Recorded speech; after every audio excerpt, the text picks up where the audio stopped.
There was a moment that seemed responsible, careful, even intelligent. A moment when Margaret believed she was doing exactly what every financial expert recommends. She was asking for help, professional help. For most people, that moment would feel like progress, like protection, like the beginning of financial security. For Margaret, it was the beginning of something very different, because the man she trusted with her retirement savings was not the expert she believed he was. And by the time she realized the truth, it was already too late. Margaret Collins was 62 years old. She had spent most of her life doing what responsible people do: working, saving, planning. For 37 years, she worked as an office administrator for a regional insurance company. It was not a glamorous job, but it was stable, predictable, reliable. Every 2 weeks a paycheck arrived, and every 2 weeks Margaret did the same thing. She paid her bills, transferred a portion to savings, and added a small amount to her retirement account. The process repeated for decades, year after year, quietly building something important: security. Margaret was not wealthy, but she was disciplined, and discipline creates something powerful over time, compounding. By the time she approached retirement, her financial picture looked simple: a 401k account, a modest savings fund, and future Social Security benefits. Nothing extraordinary, but enough. Enough to live comfortably. Enough to retire without fear. At least, that was the plan. Retirement decisions rarely arrive suddenly. They grow slowly, in small thoughts, small conversations, small calculations. For Margaret, those thoughts began appearing shortly after her 62nd birthday. Work felt heavier than it used to. The early mornings, the long hours at the computer, the endless administrative tasks. None of it was unbearable. But after nearly 4 decades, the idea of slowing down became increasingly appealing. One afternoon during lunch, a coworker mentioned something that stayed in Margaret's mind. "I finally hired a financial advisor." The sentence sounded impressive. Responsible, sophisticated. Margaret had always managed her own finances, carefully, but independently. The idea of having professional guidance, someone to review her retirement strategy, someone to confirm she was on the right path, sounded comforting. Because retirement planning is complicated. There are questions about taxes, investment allocations, withdrawal strategies, market risks, healthcare costs, and Margaret understood something important. The stakes were high. This was not just money. This was the money she would rely on for the rest of her life. So a few weeks later, Margaret did something she had never done before. She searched online for financial advisors. Hundreds of names appeared. Websites filled with confident language, photos of smiling professionals, promises of guidance, security, peace of mind. One advisor stood out immediately. His website looked polished, professional, trustworthy. His name was Daniel Mercer, and according to his website, he specialized in retirement planning for people over 50. That detail immediately caught Margaret's attention, because it sounded exactly like what she needed. The website described decades of experience, investment expertise, and personalized retirement strategies. There were testimonials, photos of happy retirees, stories about successful financial planning. Everything about the site suggested competence, confidence, authority. But one detail mattered more than anything else.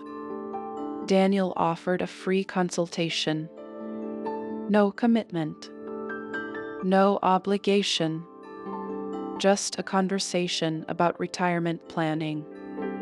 For someone like Margaret, that sounded perfect. A simple discussion, a chance to confirm that everything was on track. So she scheduled an appointment. The meeting was set for the following Tuesday afternoon. At Daniel's office downtown, Margaret arrived early, 15 minutes before the appointment. The office building looked impressive. Tall glass windows, polished marble floors, a professional reception desk. Everything about the environment communicated success. Daniel greeted her personally. Warm handshake, friendly smile, confident posture. He looked exactly like the type of person people imagine when they think of financial advisors. Professional, experience, knowledgeable. They sat down in a conference room overlooking the city.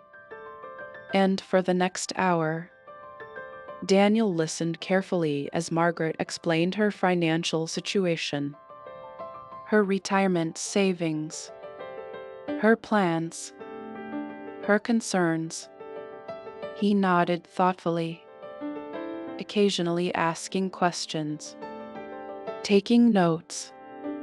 When Margaret finished explaining everything, Daniel leaned back in his chair and smiled. "You've done very well," he said. Hearing those words felt reassuring, because Margaret had always wondered if she was doing enough, saving enough, planning carefully enough.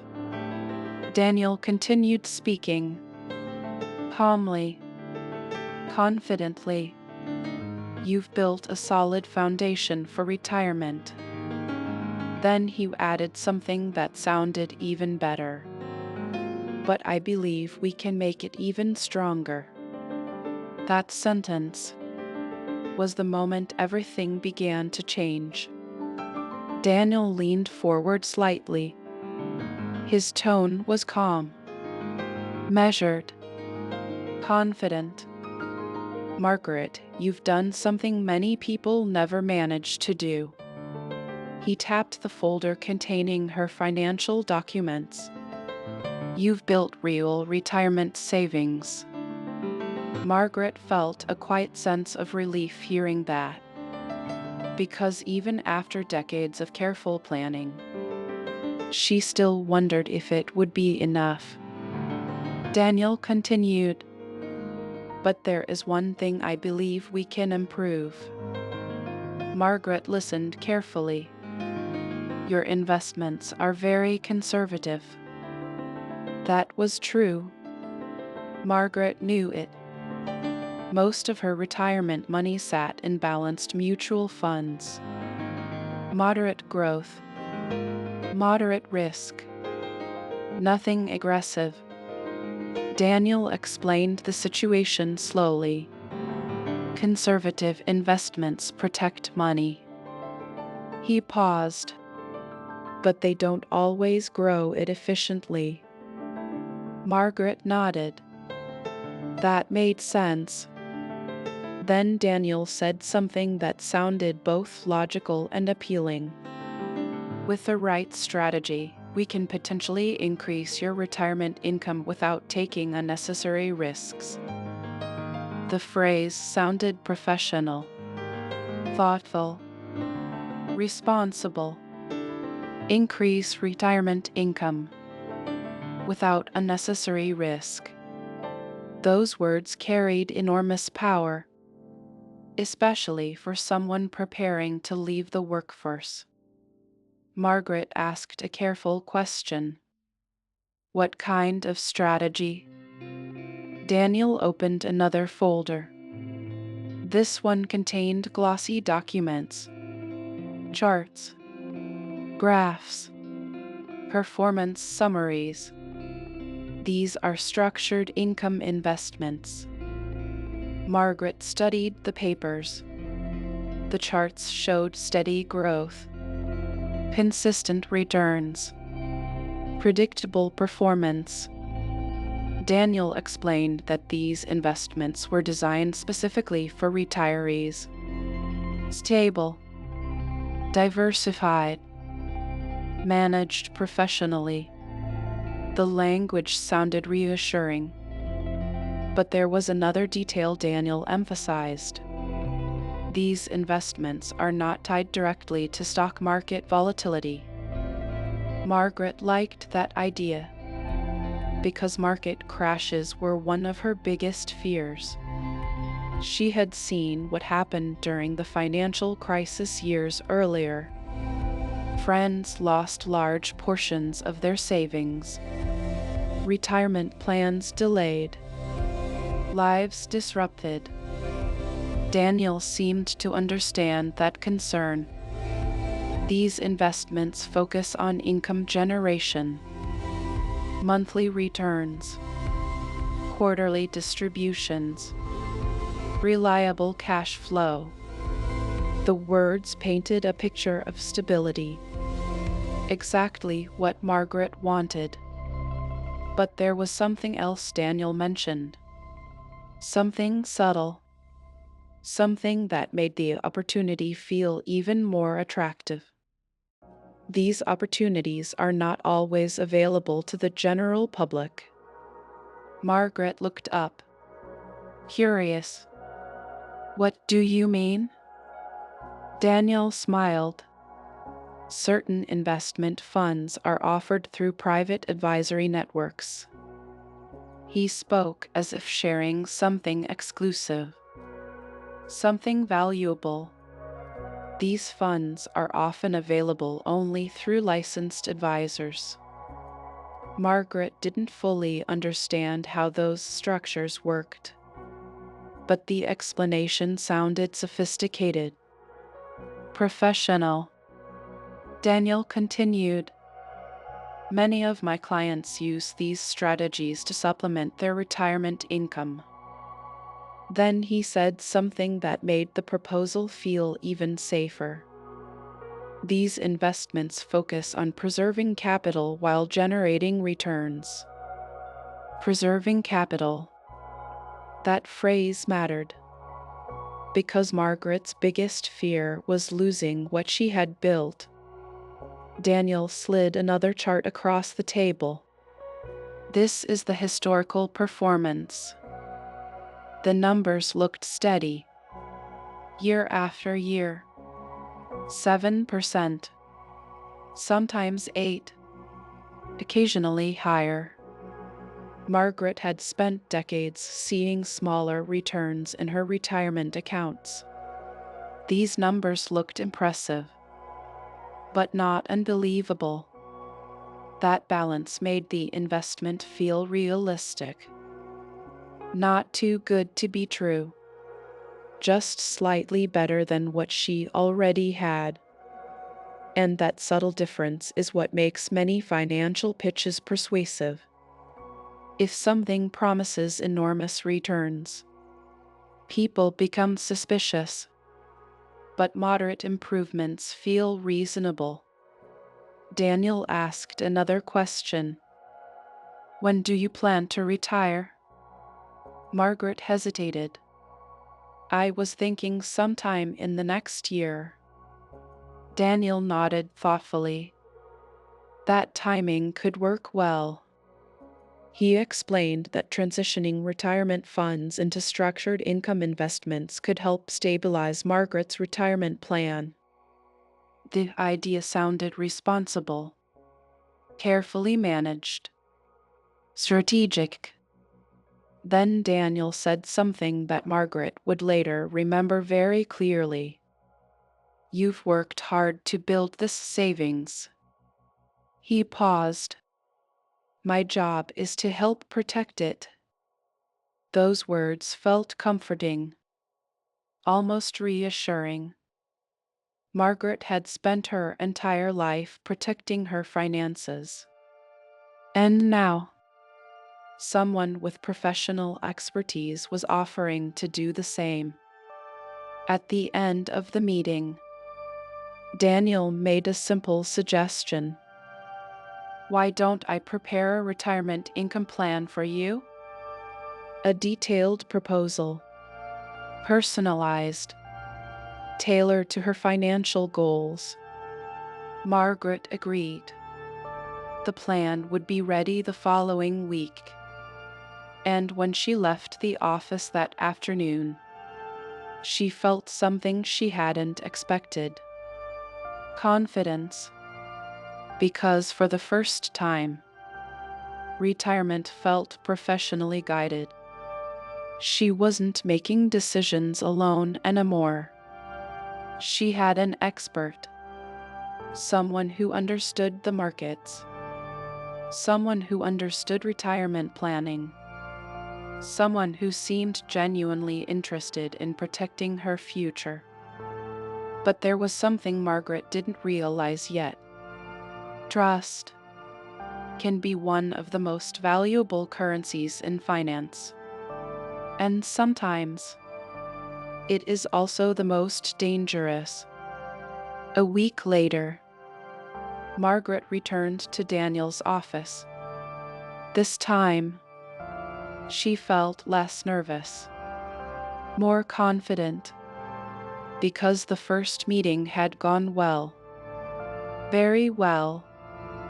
Daniel greeted her with the same warm smile, the same firm handshake, the same calm professionalism. Everything about him communicated competence. They sat down in the same conference room, the city skyline visible through the tall windows. Daniel opened a folder, thicker than the first one, filled with charts and printed reports. This, he said calmly, is your retirement income plan. Margaret leaned forward slightly, curious, hopeful. Daniel began explaining the strategy, step by step. First, he reviewed her current retirement accounts, her 401k, her savings, her expected Social Security income. Everything looked organized, carefully documented. Then Daniel pointed to a page in the report. This is the part we can improve. Margaret followed his finger. He explained that her current investments were primarily in mutual funds tied to the public market. Those funds could grow, but they were exposed to volatility, market corrections, economic downturns, unexpected losses. Margaret understood those risks. She had seen them before. Daniel then introduced the alternative, a private income fund. Margaret listened carefully. The fund focused on real estate lending, commercial property financing, structured debt investments. Daniel described it as stable, income-focused, professionally managed.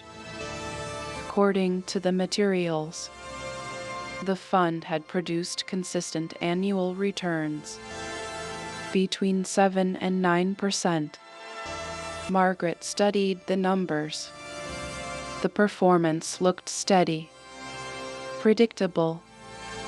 No dramatic spikes, no sudden crashes. Daniel explained why.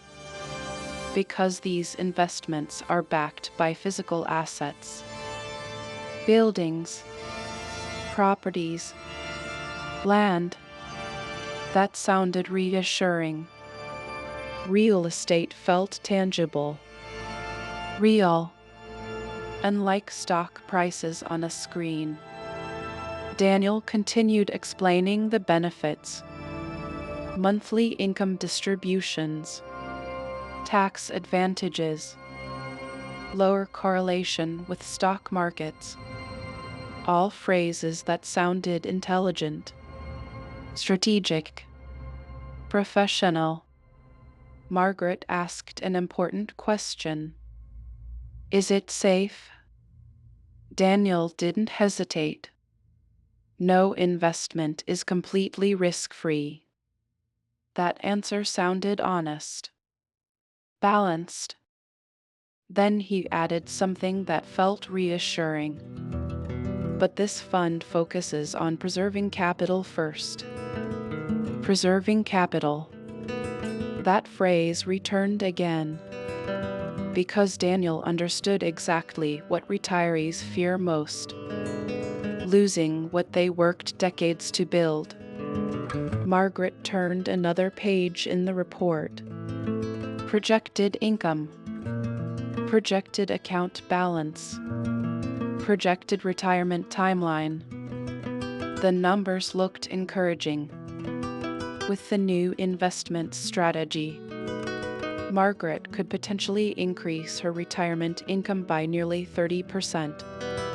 30%. That difference could change many things: travel, comfort, medical expenses, unexpected costs. Daniel leaned back slightly, allowing Margaret time to review the information. Then he spoke quietly. This strategy isn't about taking big risks. It's about improving efficiency. The word efficiency sounded intelligent, measured, professional. Margaret nodded slowly. Everything about the plan sounded reasonable. Not exciting, not flashy, just smart. Daniel then explained the next step. If you decide to move forward, he said calmly, we would transfer part of your retirement portfolio into the fund. Margaret asked how much. Daniel paused for a moment. I would recommend about 60%. 60%. That was a large portion of her savings. Margaret hesitated slightly. Daniel noticed the hesitation and responded immediately. We could start with less. 40%. 30%. His flexibility lowered the pressure, because it made the decision feel controlled, adjustable. Margaret thought carefully. This was the money she had saved for nearly 4 decades. But she also trusted the man sitting across the table. His confidence, his expertise, his professionalism. and that trust carried enormous weight. After several minutes of quiet consideration, Margaret spoke. Maybe we start with 40%. Daniel smiled. I think that's a very reasonable decision. The paperwork process began immediately. Forms, signatures, transfer requests. Everything looked official, professional, legitimate. Margaret left the office that afternoon believing she had made a responsible choice. She had consulted an expert, reviewed a detailed plan, taken a measured step toward improving her retirement income. But sometimes, the most dangerous financial decisions are the ones that feel the most responsible, because the warning signs are often very small, so small that people barely notice them. For the first few months, everything seemed exactly as Daniel had promised. Margaret received her first monthly report. It looked professional, clean, detailed. Her account balance had grown slightly, just as the projections had suggested. Not dramatically at all, which actually made it feel more believable. If the numbers had jumped wildly, Margaret might have felt suspicious. But the growth looked modest, controlled, realistic. A few $100s one month, a little more the next. Daniel occasionally sent updates by email.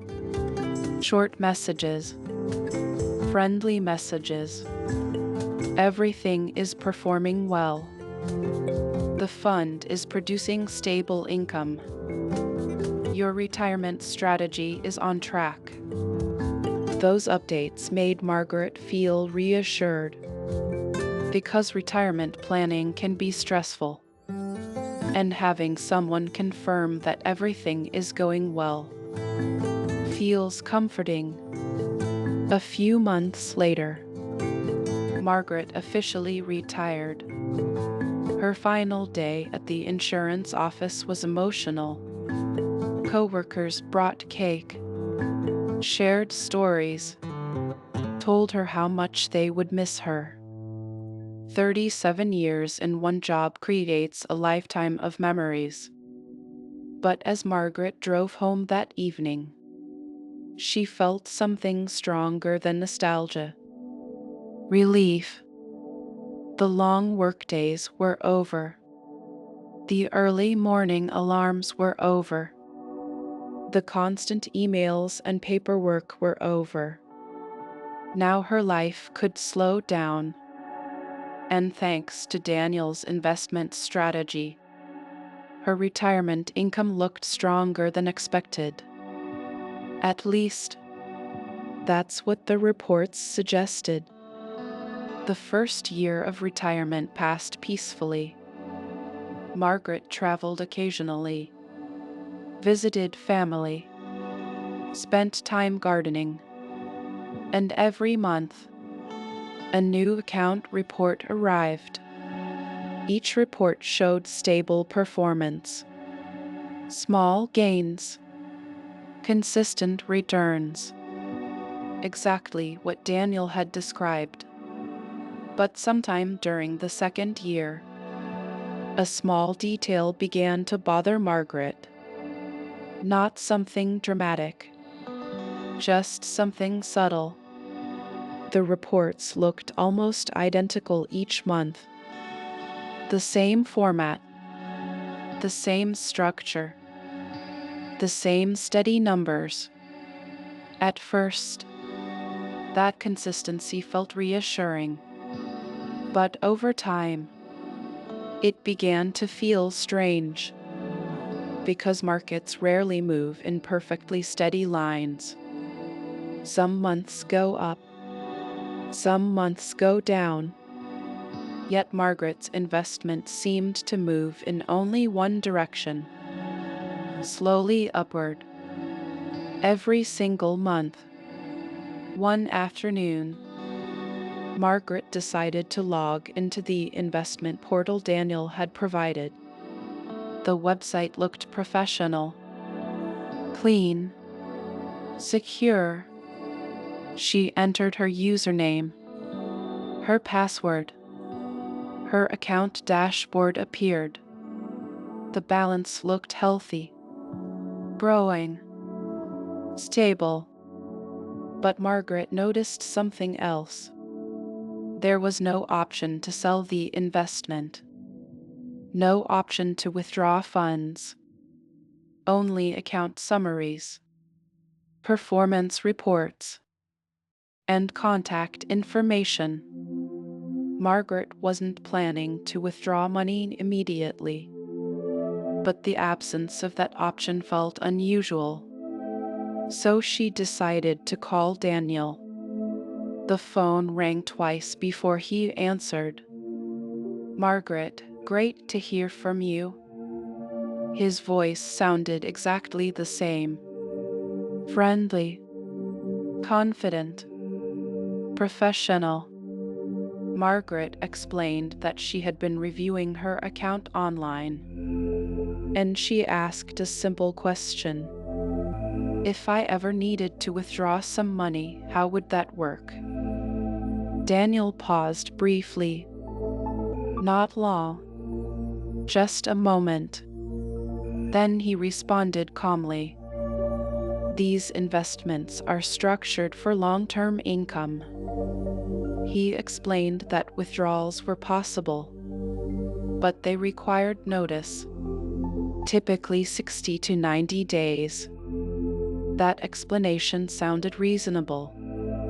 After all, many investments have withdrawal rules, but something about the answer left Margaret slightly uneasy. Not alarmed, just uncertain, because this was her retirement savings, and retirement savings should be accessible. Daniel sensed the hesitation, so he added another reassurance. Margaret, the goal here is stability. These funds are designed to protect your income long term. Again, the explanation sounded logical, professional. Margaret thanked him for clarifying, and the conversation ended politely.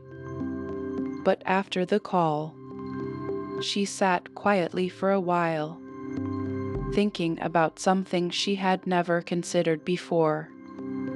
What if she needed the money sooner? Medical expenses, unexpected emergencies, family needs. Retirement can be unpredictable, and for the first time, Margaret wondered something she had never wondered before. How easy would it be to get her money back? The thought didn't cause panic. Not yet. But it planted something else. A small seed of doubt. And sometimes, that seed is the beginning of a much larger realization. For a while, Margaret pushed the thought away. After all, Daniel had explained the withdrawal process, and his explanation sounded reasonable. Many investments require notice, especially private funds. So Margaret returned to her routine. Morning walks, reading, occasional trips to visit her grandchildren. Life in retirement felt quiet, peaceful, predictable. But about 6 months later, something unexpected happened. Margaret's car began having problems. Nothing dramatic at first, Just small mechanical issues, a strange noise, an occasional warning light. But after a few visits to the repair shop, the mechanic gave her difficult news. The transmission was failing. Repairing it would cost more than the car was worth. The recommendation was simple: buy another vehicle. Margaret had savings, but she preferred not to use them unless necessary. Instead, she remembered the investment account. After all, the account reports showed steady growth, healthy growth. So Margaret decided to withdraw a portion of the funds, just enough to purchase a reliable used car. She logged into the investment website, the same portal Daniel had shown her months earlier. Once again, she looked for the withdrawal option, and once again, she couldn't find it. Only reports, performance summaries, and contact information. So Margaret sent Daniel an email. The message was simple. Hi Daniel, I'm considering withdrawing a portion of the investment for a vehicle purchase. Can you guide me through the process? Daniel responded the next morning. His tone was friendly, professional, but the response was shorter than Margaret expected.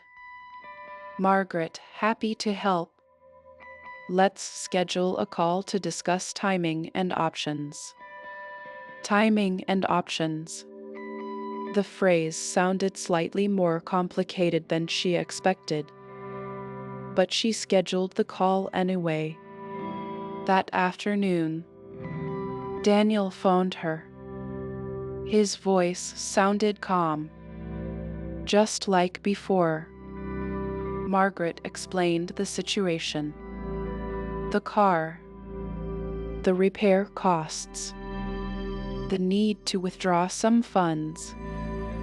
Daniel listened, then responded carefully. The fund currently has a quarterly redemption window. Margaret frowned slightly. Redemption window? Daniel explained that withdrawals were processed during specific periods, not continuously. The next window would open in about 6 weeks. Margaret felt slightly disappointed, but not alarmed. 6 weeks was not ideal, but it wasn't impossible. She could manage transportation until then. So she agreed to wait. But something else happened during the conversation. Margaret asked a follow-up question. How long does the withdrawal take once the window opens? Daniel paused. Usually another 30 to 60 days.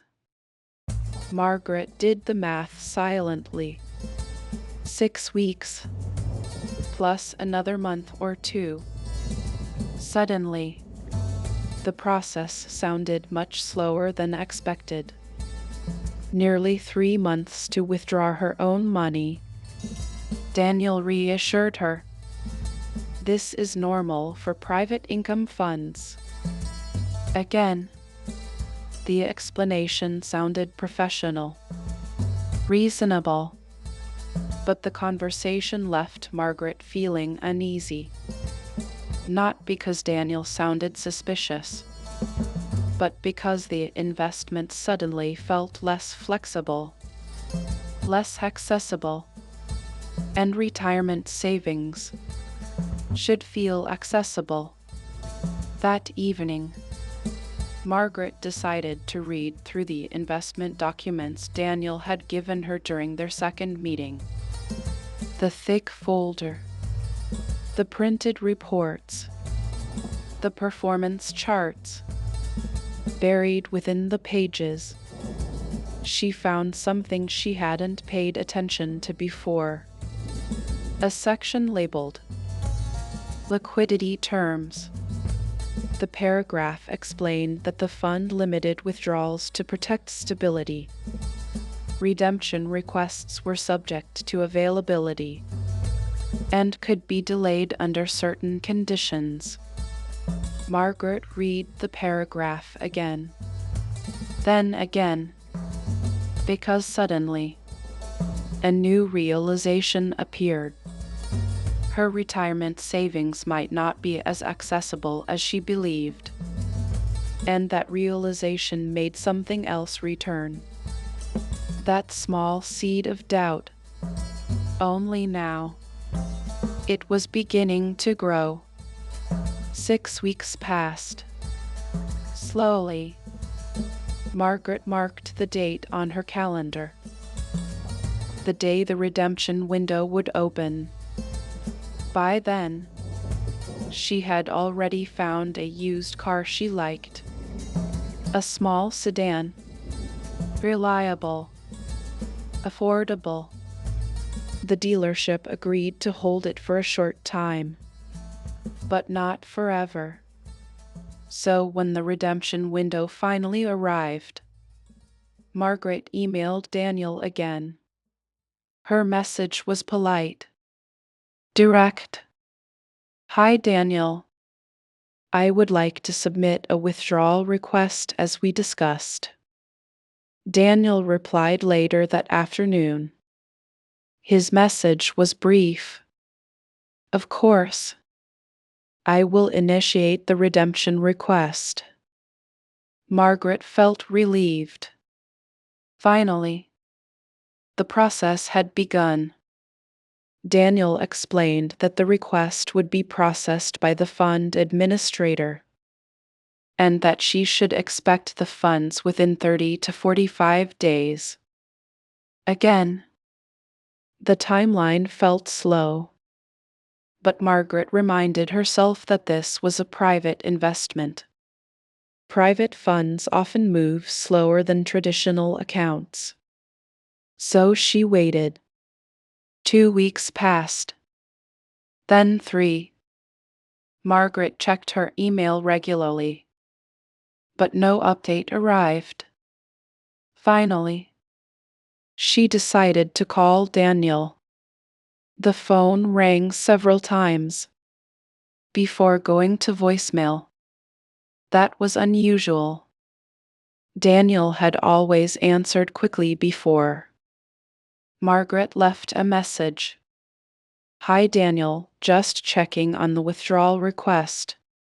Please call when you have a moment. A few hours later, an email arrived. Margaret, the fund is currently processing multiple redemption requests. Everything is moving normally. Margaret read the message twice. The explanation sounded reasonable, but also vague. Still, she tried not to worry. Another week passed. The car dealership called. They could no longer hold the vehicle. Margaret understood. They had other buyers. So she let the car go. The situation wasn't a disaster, but it was frustrating.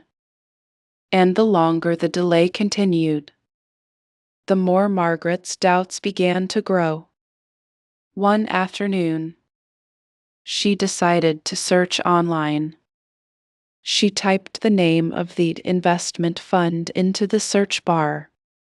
Several results appeared. Most of them looked normal.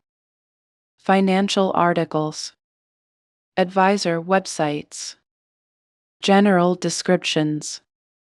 But one result caught her attention. A discussion forum. Margaret clicked the link.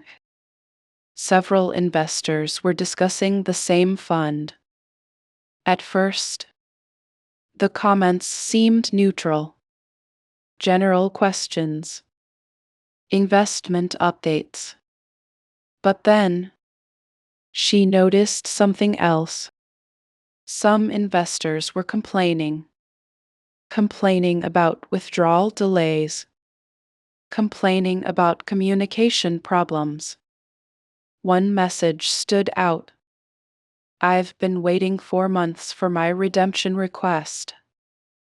Margaret felt her stomach tighten. 4 months. Another comment appeared below it. "Our advisor says the fund is restructuring withdrawals." Restructuring withdrawals. The phrase sounded strangely familiar. Because vague phrases often appear when people are trying to avoid clear answers. Margaret closed the laptop slowly. The room felt quiet. Too quiet. For the first time, a new thought entered her mind.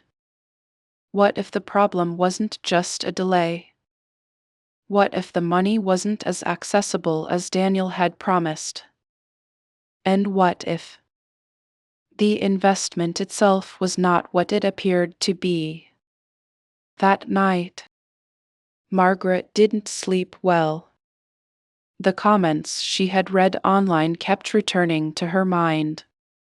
4 months waiting for a withdrawal. Delayed redemptions. Restructured payments. Words that sounded technical, but also unsettling. Margaret had spent most of her life trusting systems.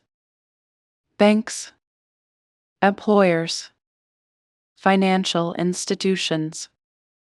Those systems had always felt stable, predictable, reliable. But now, something about this situation felt different. The next morning, Margaret called Daniel again. This time, the call went directly to voicemail. She waited an hour, then tried again. Voicemail. Margaret felt the first real wave of concern. Because communication had always been easy before, Daniel usually answered quickly or returned calls the same day. But now, the silence felt unusual. Later that afternoon, an email finally arrived. The subject line read, "Fund liquidity update." Margaret opened the message immediately.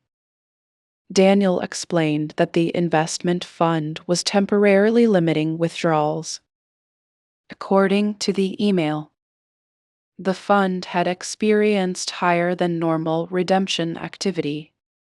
To protect long-term investors, withdrawals would be processed gradually. Margaret read the message again, then a third time, because one sentence stood out. "Your redemption request remains in the queue." Queue. That word carried a different meaning than she expected. It meant waiting, possibly much longer than Daniel originally suggested. Margaret felt her chest tighten. For the first time since making the investment, she felt something stronger than doubt. She felt trapped. Because if the fund restricted withdrawals, her retirement savings might not be available when she needed them. Margaret decided to call Daniel again. This time, he answered.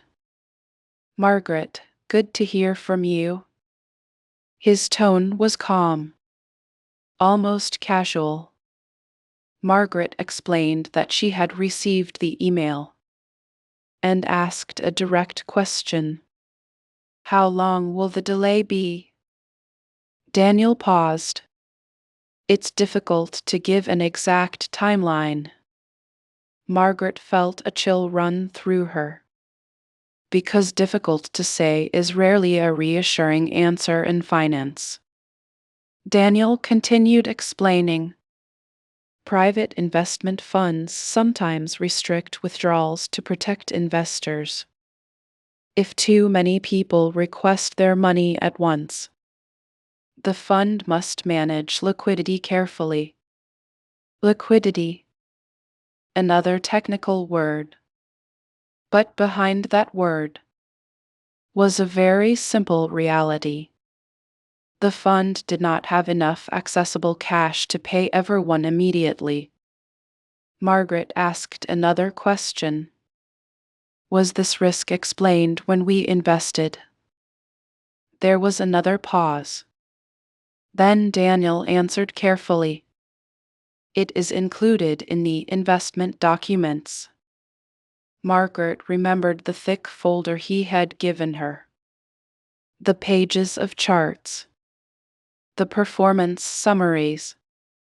And somewhere within those pages, buried in legal language, the risk had likely been mentioned, but it had never been emphasized, never explained clearly, never presented as something that could affect her directly. The call ended politely, but Margaret felt very different when she hung up the phone. Because something important had changed. Before, she believed the investment was stable.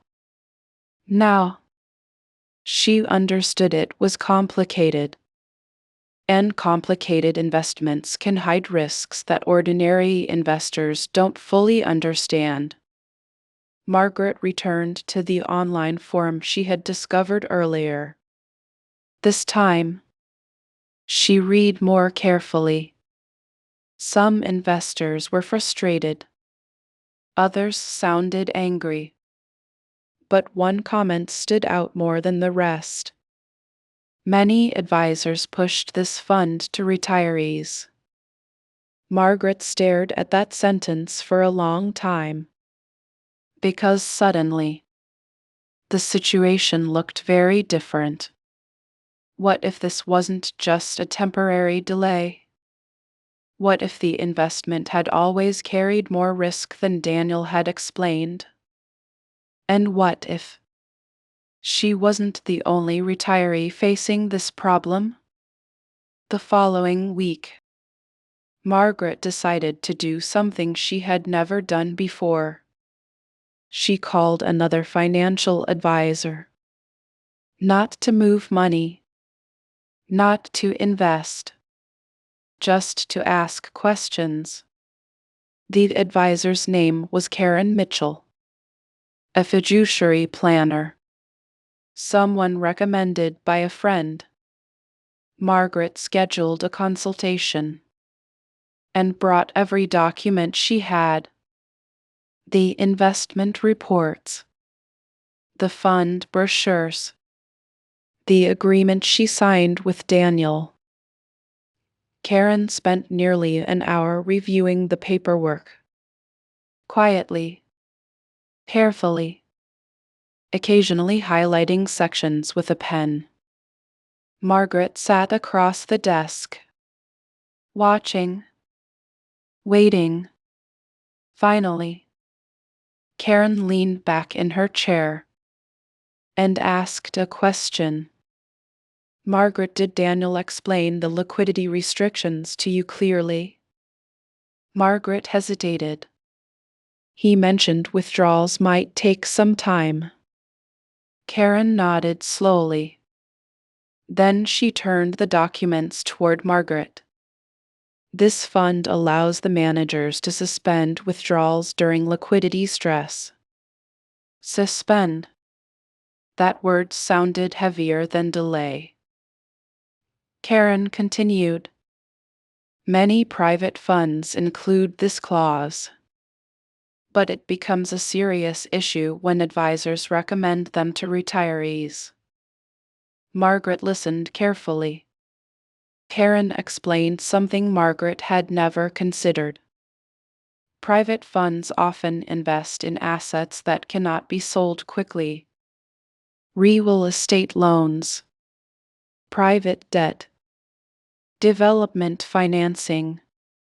Those assets may produce income, but they cannot be turned into cash overnight. And if too many investors request their money at once, the fund may freeze withdrawals. Margaret felt her stomach tighten, because that was exactly what seemed to be happening. Karen looked directly at her. How much of your retirement savings is invested here? Margaret answered quietly. 40%. Karen raised her eyebrows slightly. That's significant exposure. Then she asked another question. Did Daniel explain alternative liquidity risks? Margaret shook her head slowly. Karen sighed gently. Not angrily. Not judgmentally. Just with the quiet understanding of someone who had seen similar situations before.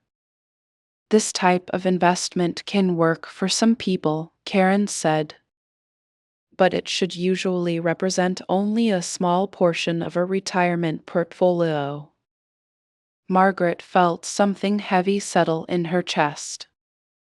Because suddenly, the situation looked very different. This wasn't just an unlucky delay.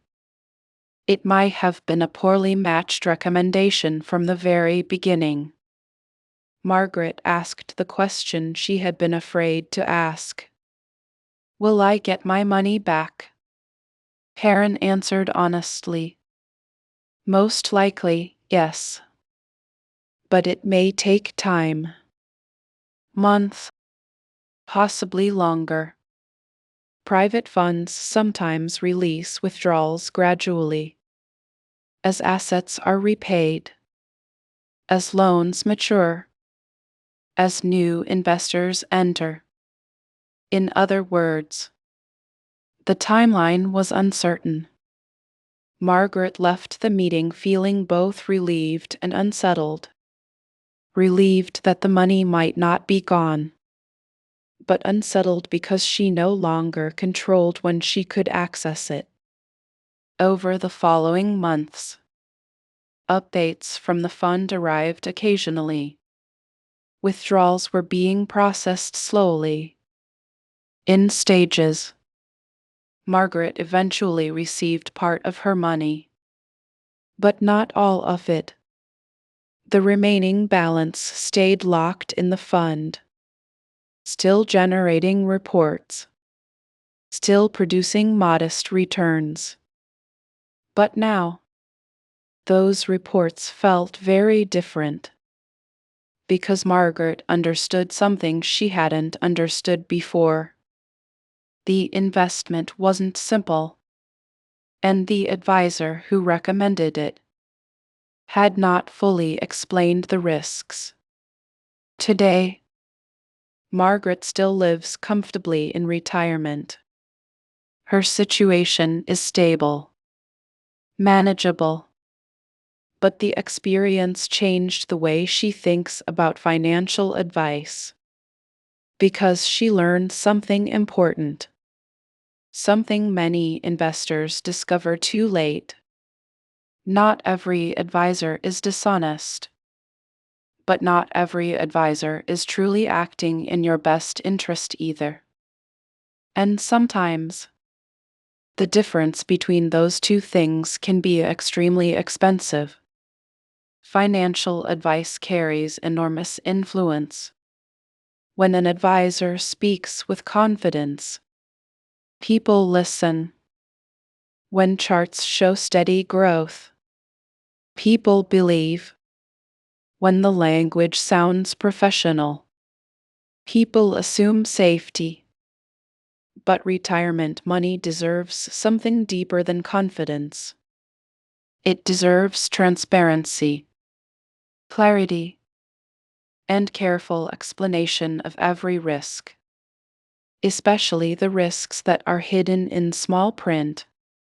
Margaret now asks more questions when discussing finances, questions she wishes she had asked earlier. Questions like, how easily can I access this money? What happens if many investors withdraw at the same time? Is this investment appropriate for someone already retired? Those questions may sound simple, but simple questions can prevent extremely complicated problems. Margaret's story is not unique. Across the country, millions of retirees rely on financial advisors. Most advisors are responsible professionals, but even good advisors can recommend investments that don't match a client's true needs, especially when products promise higher income, higher returns, higher performance, because higher returns often come with hidden trade-offs. And in retirement, liquidity can be just as important as growth. Every month, Margaret still checks her accounts, but now she does it with a different mindset. Less trust in promises, more attention to details, because she understands something clearly now. Financial mistakes rarely begin with obvious danger. They begin with reasonable conversations, professional presentations, logical explanations. Sometimes, they even begin with someone who seems genuinely helpful. And that is why financial awareness matters so much. Because protecting retirement savings isn't just about earning money. It's about understanding where that money is placed, how it works, and how easily it can come back when life demands it. Margaret's story ended without total disaster, but it left her with a lesson she now shares with friends approaching retirement. If an investment sounds stable, ask how stable it really is. If an advisor promises income, ask how the income is generated. And if someone recommends placing a large portion of your retirement into a complex investment, pause. Ask more questions. Because when money goes wrong, it rarely happens in one dramatic moment. It happens slowly, quietly, inside decisions that once felt completely safe. And sometimes, the most expensive financial lessons are the ones we never realized we needed to ask about.